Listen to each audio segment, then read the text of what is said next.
4, 3, 2, 1. The game is over. USC has withstood an incredible 23-point Wisconsin rally here in the darkness of the Rose Bowl to beat the Badgers 42-37, a record-breaking game. USC wins 42-37 in a game that'll be remembered for all time.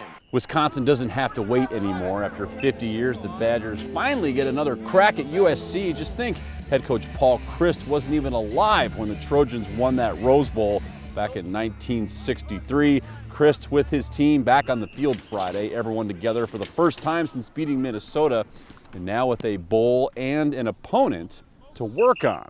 Badgers haven't played a game in nearly 2 weeks, and coaches, they've been out on the road recruiting for the most part, but players, they've had a break, some time off. But even with that in mind, Coach Chryst said he really liked the energy he saw during today's practice.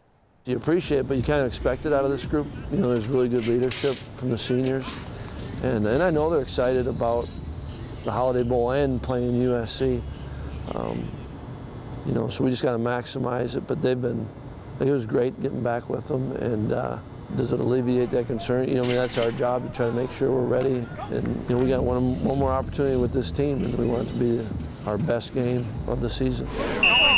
Hasn't been quite 50 years, but maybe it's felt that way for wide receiver Robert Wheelwright. He hasn't played since a leg injury forced him out of the Illinois game back in October.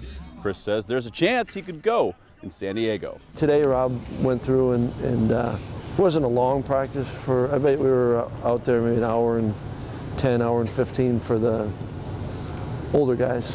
And he did all that.